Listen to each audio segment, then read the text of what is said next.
Boa tarde, gente. Nosso Boa papo tarde. hoje, nosso papo hoje é sobre salvaguarda de memória em tempos de redes sociais, com Mihai Freire, que é um multiartista, tem aí suas parcerias com João Donato, Chico César, Mariana Aidar, entre outros, e Carla Santos, que é doutoranda em estudos comparados de literatura portuguesa e africana da USP e Midi Arte Educadora. Mihai, como que é para você preservar o seu trabalho, assim, nesse tempo de redes sociais, de atualização rápida de informações? Então, eu tenho 43 anos, né? Então eu vivi esse momento da passagem do analógico para o digital, né? Então, eu sempre tive essa coisa de registrar tudo há muitos anos, assim. Quando eu tinha 15 anos, a minha avó me apresentou assim para um equipamento de uma ilha de edição que ela tinha com 3 videocassetes, e ela me deu uma câmera que eu trouxe até aqui para mostrar para vocês, que é a minha primeira câmera, que é uma Super 8. Uau! Demais. E ela sempre me incentivou muito com isso, me ensinou a filmar, me ensinou a editar. Então, desde os 15 anos que eu fazia assim trabalhos no colégio com vídeo, a gente fazia vídeos sobre, sei lá, tinham filmes de geografia sobre a Guerra Fria, e a gente pegava e misturava, sei lá, o filme do Rocky Balboa lutando contra a Rússia e dublava eles.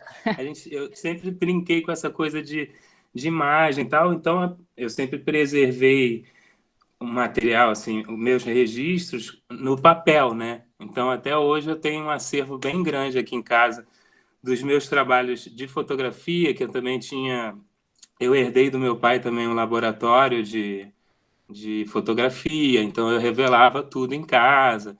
Então todo esse material eu tenho e assim, vou dizer que eu não sou profissional da conservação do material, né? Não tenho uma sala com ar-condicionado num nível tal para preservar tudo, mas eu tenho preservado bastante, não perdi muita coisa e guardo tudo em HDs, tal. Eu sempre guardei tudo. Agora, depois na era digital, passei a guardar em HDs, mas tenho até hoje muitas fitas cassetes, muitos. E isso até hoje me rende coisas assim. Eu ter guardado esse material foi muito bom. Por exemplo, meu amigo Paulo Fontinelli fez o filme da Cássia Eller, e aí eu falei para ele, pô, eu filmei a Cássia Eller lá na Fundição Progresso, tem essa fita. A fita não estava bem conservada, mas ele foi lá e limpou a fita analógica, né, de VHS, e porque esse material, gente, era a minha fita, a minha câmera, depois dessa, foi uma câmera direto na fita VHS. Então eu botava a fita direto na câmera e já gravava. Então tem muitas fitas de VHS guardadas, tal. E aí ele usou, por exemplo, para o filme. Se eu não tivesse guardado esse material, teria se perdido com o tempo, tal. E eu tenho essa sina de guardar, assim, eu não tenho mais nem avós, nem avós, e a família acaba que quando eles se foram, ninguém quis guardar esse material. Então eu sou um acumulador de material assim da família. Eu tenho muitos slides da minha avó, tem muitos slides de uma viagem que meu pai fez com a minha mãe pela Europa antes de eu nascer, que inclusive a capa do meu disco foi uma foto analógica que a minha mãe bateu do meu pai em cima de um carro na França, assim, virou uma super capa. Imagina se ele não tivesse guardado esse material para mim, eu não teria tido essa ideia, nem teria usado, enfim, essa imagem. E aí eu guardo muito, eu guardo tudo, mas aí eu vi essa mudança, né, a coisa acontecendo. E hoje em dia todo mundo faz o que eu sempre fiz, de filmar os seus próprios clipes, os seus próprios vídeos, fazer seu material fotográfico, e tal. Isso eu sempre fiz. E foi uma coisa natural, assim, eu desde pequeno trabalhava com isso, aí fiz faculdade de cinema, fiz faculdade de teatro, e aí naturalmente eu fui tendo meu trabalho na música, assim, então esses diálogos se misturam mesmo, assim, eu devo muito ao vídeo as minhas parcerias musicais de hoje em dia. Por exemplo, você citou aí o João Donato, Chico César e Mariana Aidar. Foram 3 artistas que eu comecei fazendo o trabalho visual deles, né? João Donato e a Ivone Belém me chamaram para fazer a turnê deles de 80 anos. É claro que eles queriam que eu cantasse lá com o João, mas eu fui principalmente para registrar esse momento, e hoje em dia a gente tem um acervo de 11 anos da vida dele que eu filmo desde sempre, porque fui vizinho 10 anos e sempre registrei essa turnê, não sei quantos países, mais de 7, com certeza. Então tem tudo esse material registrado. Aí, paralelo a isso, eu chamei ele para cantar no meu disco, depois ele chamou para eu cantar no disco dele ao vivo. Isso foi naturalmente acontecendo, assim, a música vem sempre um pouco depois. A mesma coisa com o Chico César. Ele primeiro me chamou para fazer o clipe dele da música Palavra Mágica. Aí eu filmei, e isso ele só me chamou porque eu já tinha feito o clipe da Mariana Aidar, ele achou incrível, tal, quero você. Aí comecei a fazer o clipe dele, aí um ano depois já fiquei amigo dele, aí convidei ele para participar do meu disco. Ele participou desse último disco, que é o Amor em Tempos Nublados. A Mariana Aidar é outra que eu já fiz 2 documentários com ela e 2 clipes, que é o clipe do Samba Triste e o clipe do Te Faço um Cafuné. E aí tudo isso também acabei convidando ela para cantar Memória de Elefante no meu disco. E isso foi com muitos artistas. Rômulo Frois, a mesma coisa. Eu gravei o clipe dele, depois ele participou do meu disco. E isso vai juntando. Isso é tudo acervo, né? Mas eu acredito que hoje em dia a maneira de preservar é você publicar, né? Você publica ali no YouTube, no Instagram, em qualquer rede e vira um registro, não sei se para sempre, porque eu não sei o que vai acontecer no futuro, mas está ali, e é uma maneira das pessoas acessarem o meu trabalho. Então vira ali uma biblioteca, um museuzinho. E aqui em casa é um museu, porque eu tenho muito material de muitos artistas. Eu comecei minha vida filmando, assim, antes de ser músico, eu filmava todas as bandas do Rio de Janeiro.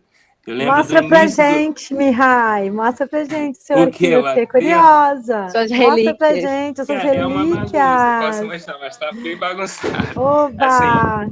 por exemplo, aqui tá sem luz também, mas vou tentar. Ó. Aqui em Tô cima adorando são passear com poucas você fitas. aí, hein? Ó, tem poucas fitas que sobraram de VHS ali, mas eu tenho em outro lugar Nossa! mais fitas, né? Isso aqui é tudo Aham. CD, né? Isso aqui é a minha relíquia, assim, que eu herdei da minha mãe, que tem um gosto musical maravilhoso. Eu ouvia muito João Donatos, tudo ali, ó, tudo O que que naqueles você discos aqui. tem de mais precioso ali, que você considera a sua maior relíquia? Assim, Ali. de música, não, Sim. tem 2 coisas aqui que eu considero bastante relíquia, que é Vamos aqui. esse Ó, o disco Mihai vai aqui mostrar do o seu João. tesouro agora pra gente. Isso aqui é um presente que eu ganhei no dia do meu Ah, aniversário do João. Tem o autógrafo dele aqui. Porque o João realmente é referência desde sempre, né? Antes é de um gênio, conhecê-lo, né? assim, é um gênio. E aqui também Milton Nascimento, com um Ah, desenho Ó. dele, ó, super bonitinho. Isso é relíquia. maravilhoso. É. Porque o Milton também participou do início da minha carreira, porque eu estava no estúdio Casa do Mato, quando eu gravei meu primeiro disco, e ele também estava gravando o disco dele, aí teve toda uma história, assim. Ele não chegou a cantar no meu disco, mas escutou e trocou ideia, e eu filmei ele, fiz uns vídeos com ele.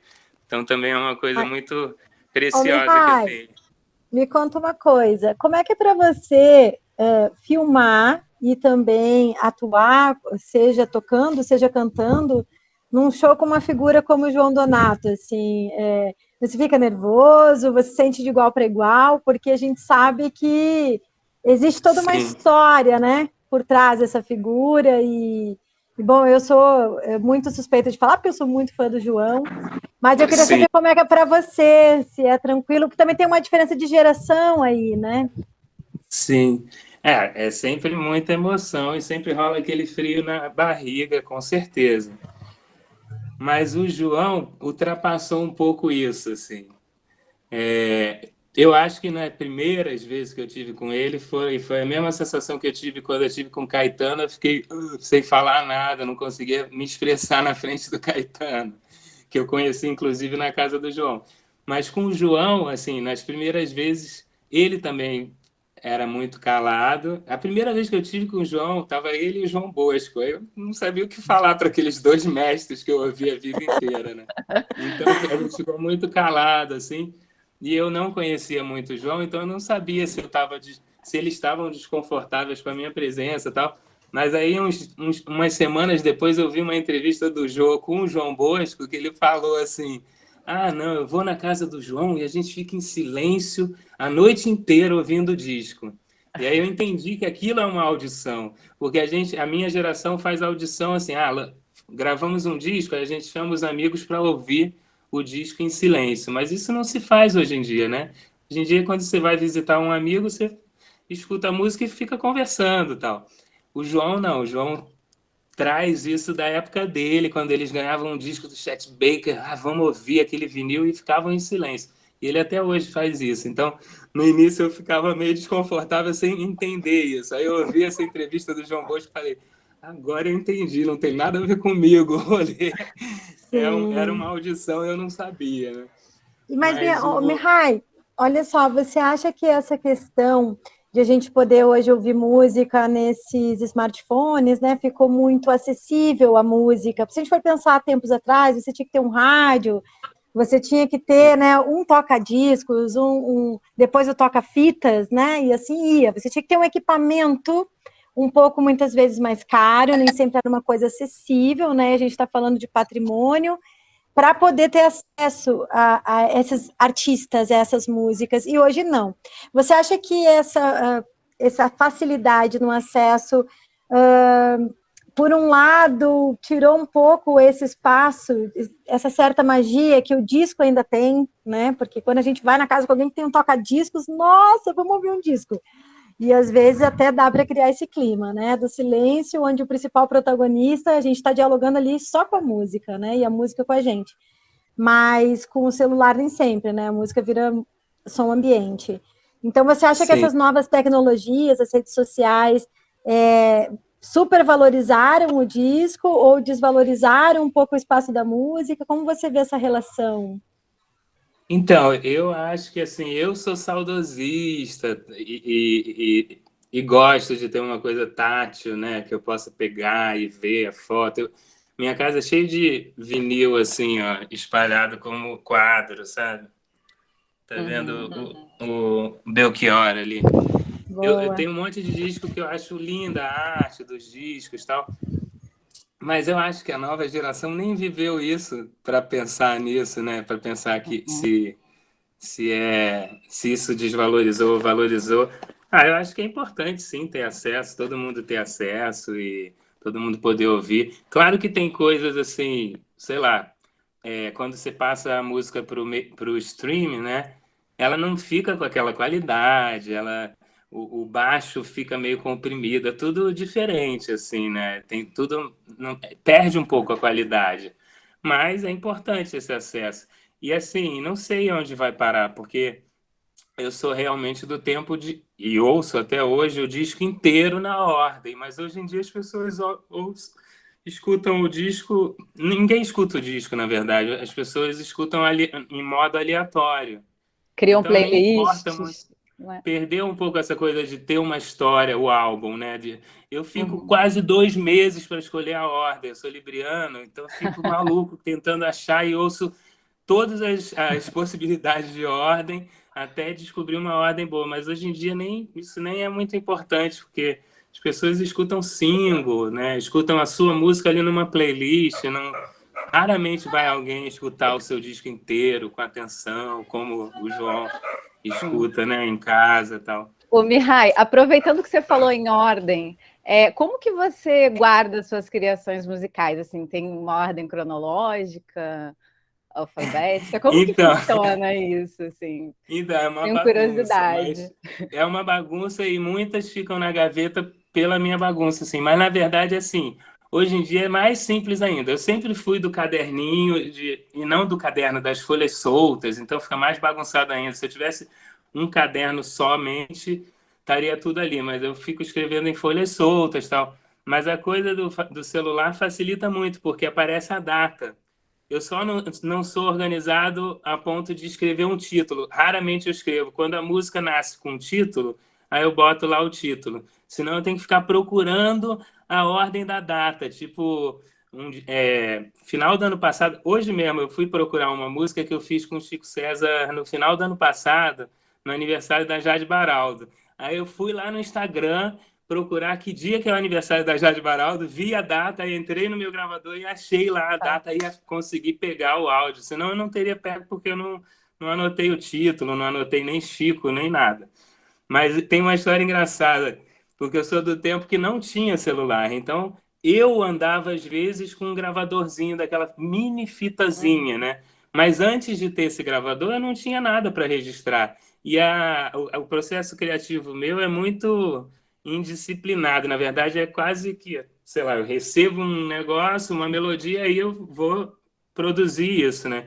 Então, tem uma história engraçada que uma vez eu estava no ônibus, eu morava em Laranjeiras, eu estava no ônibus e veio uma melodia linda, eu falei, meu Deus, eu não posso perder, e eu me conheço que eu perco mesmo, assim, se eu não ficar tocando até decorar a música, eu vou perder.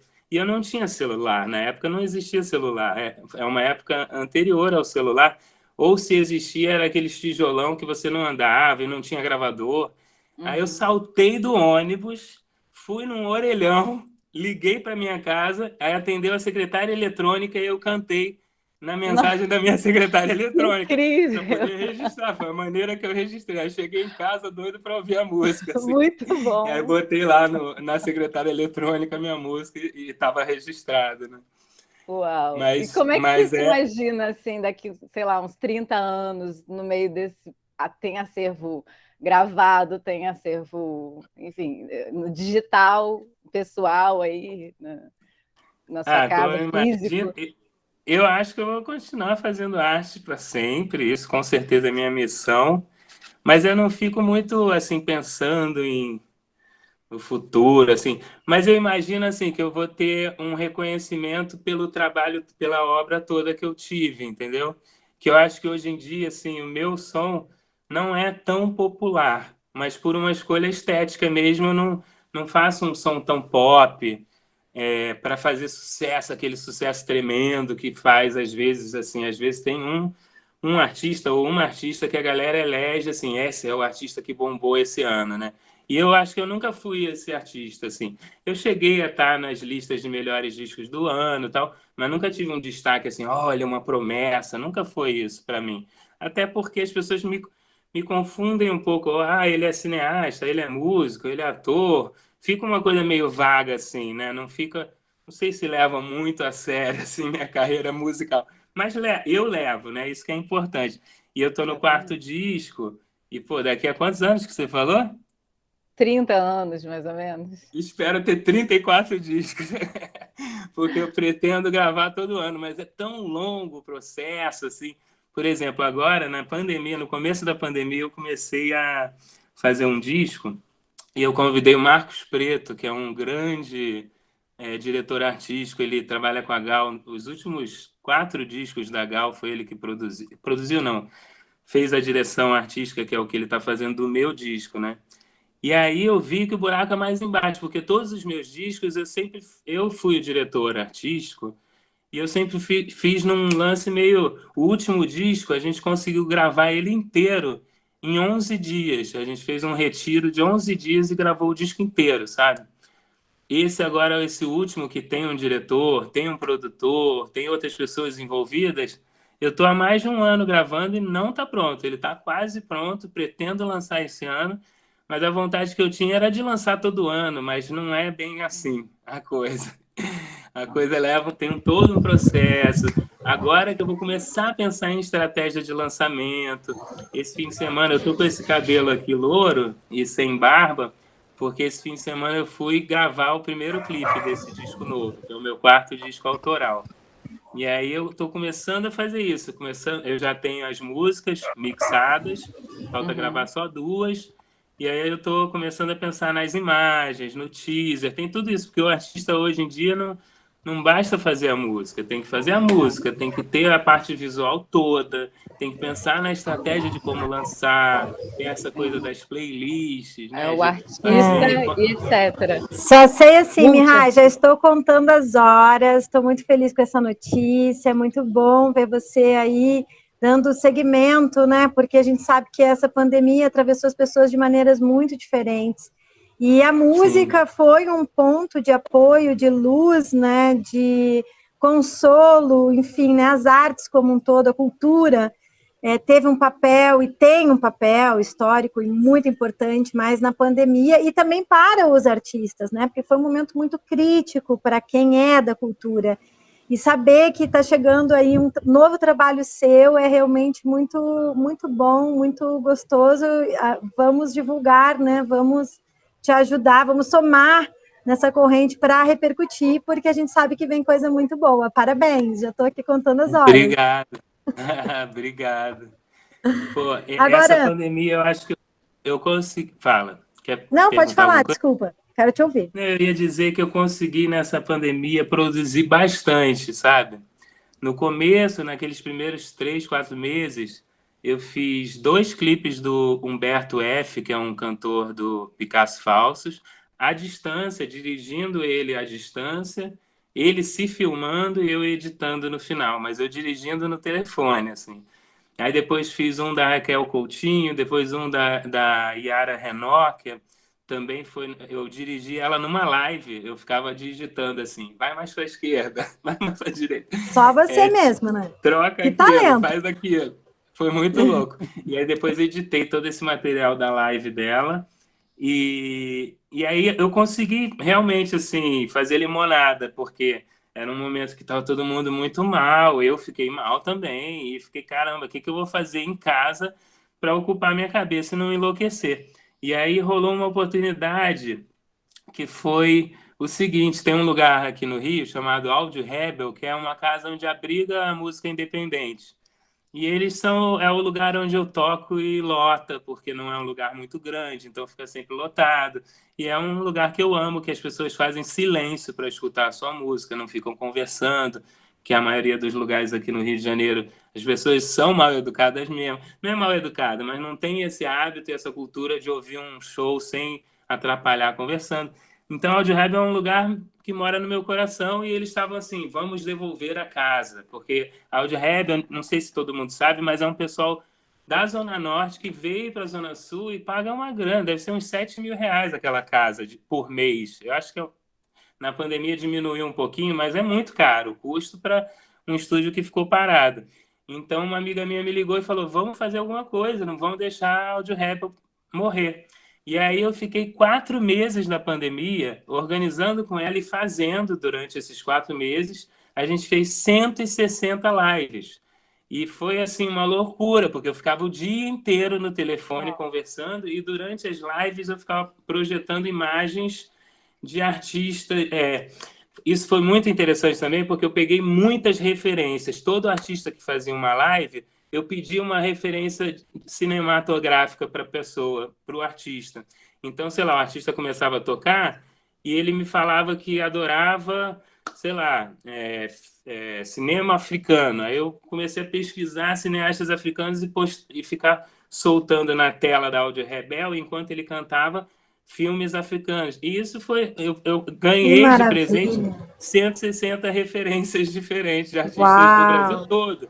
Inclusive, João Donato participou, muita gente, Ava Rocha, Maurício Pereira, um monte de Melo. Imagina, a gente juntou assim, 160 artistas num espaço ali na telinha e todo mundo participou, contribuiu, pagando, né, transferindo para a conta da Rebel.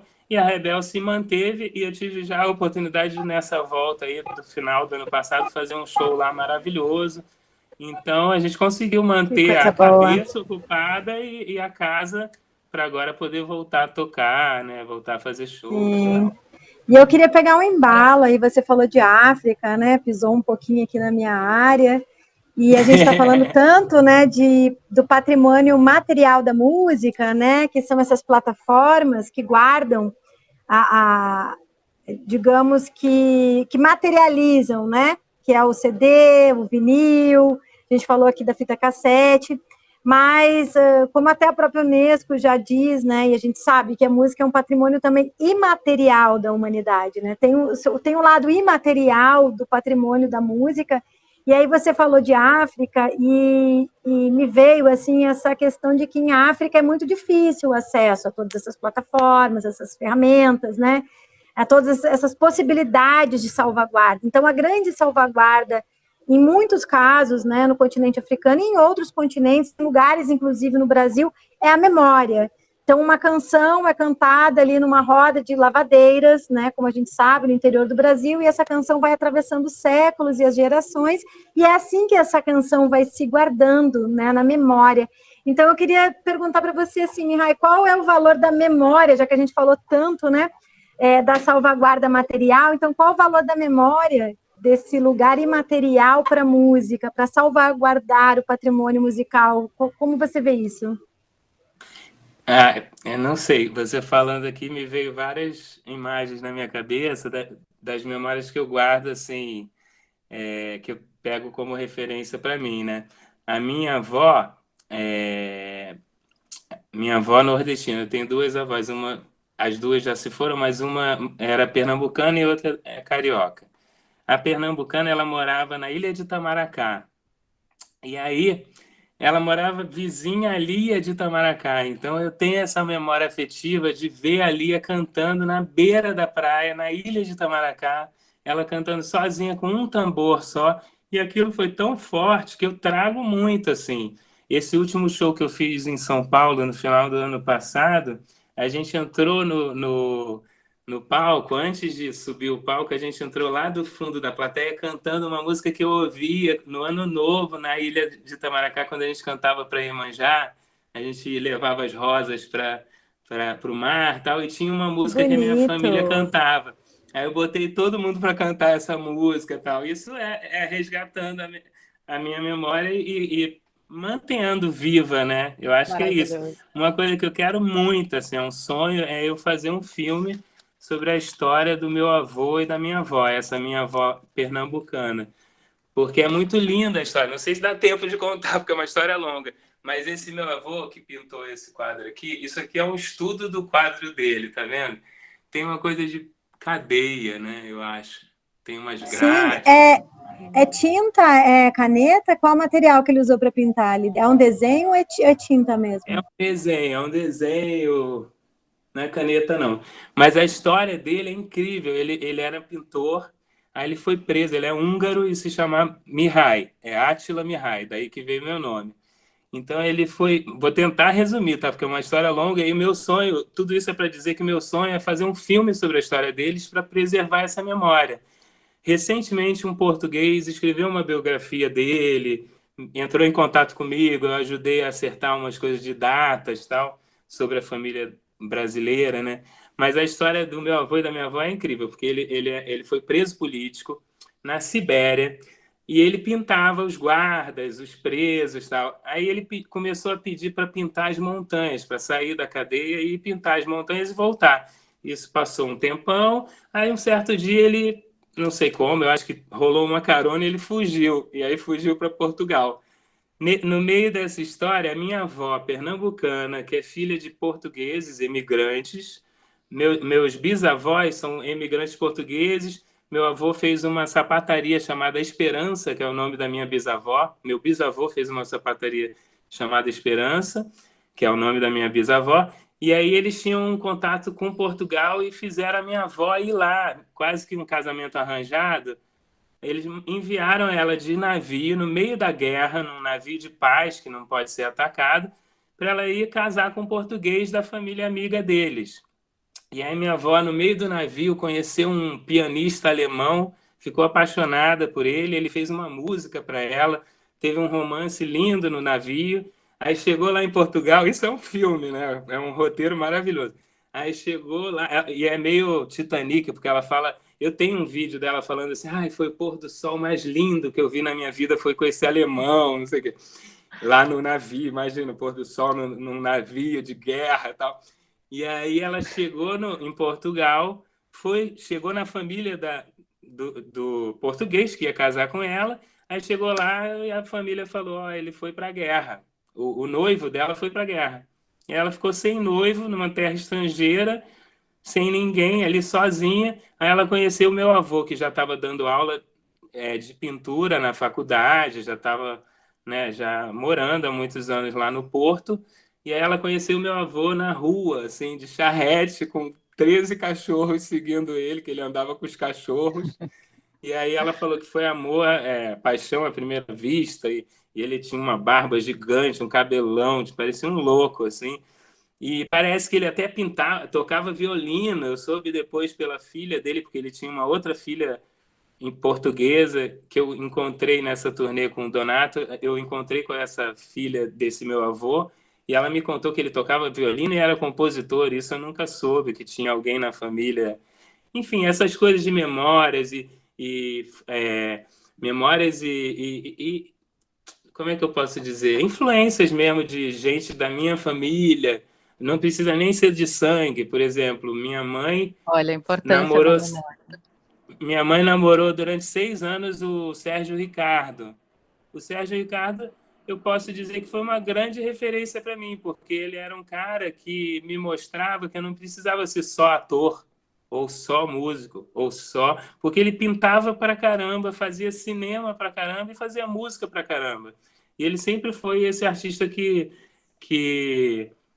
enfim, que trabalhou em várias linguagens, né? Então, isso é uma referência. O cara nem é da minha família, mas eu conviver 6 anos com ele namorando minha mãe me trouxe essa vontade de eu poder fazer e ser o que eu quiser, né? Não precisar me enquadrar assim, ah, não, agora eu sou ator, vou levar a sério o teatro. Eu sempre brinquei não, né, a palavra, mas sempre misturei as linguagens, né? Quando eu era ator, eu tocava também na peça. Quando eu faço um show, eu sou super performático, porque eu trouxe isso do teatro, né? E a mesma coisa com o olhar da fotografia, né? Enfim, eu acho que é isso. Eu misturei um pouco os assuntos, né? A memória com a coisa das linguagens. Maravilhoso, Adorei, maravilhoso. olha. Gente, olha, infelizmente a gente vai ter que terminar aqui esse papo incrível sobre memória, essa Foi ótimo partilha, mesmo. né, compartilhamento oral, né? A gente falou tanto em compartilhar o digital, né? Gente, muito obrigada aqui por poder estar com esses dois intelectuais. Foi um prazer Muito estar com obrigado a você. vocês. Prazer. Nossa, muito bom Prazer. saber Foi essas lindo. histórias, ver suas relíquias. Obrigada, Carla. Obrigada, Mihai. Obrigada, Obrigado. quero agradecer muito ao Instituto João Donato, agradecer a você, Bruna, agradecer ao Mihai por compartilhar com a gente os seus tesouros, os tesouros materiais e os tesouros da memória. Eu acho que esse filme tem que sair, né? Você falou que é um sonho, né, Mihai? E eu já estou aqui empolgadíssima, porque realmente é uma história muito linda, entre outras histórias incríveis que você contou para a gente. Foram momentos muito especiais no dia de hoje, eu só tenho a agradecer. Pô, eu também só agradeço. Muito obrigado, gente. Muito Depois a gente obrigada. combina uma mesa para tomar uma cerveja e conversar mais e contar Com mais certeza. histórias. Obrigada pela Tá contribuição, bom? gente. Gratidão. Obrigado a você, gente. Tchau. Beijos. Tchau. Tchau. Tchau.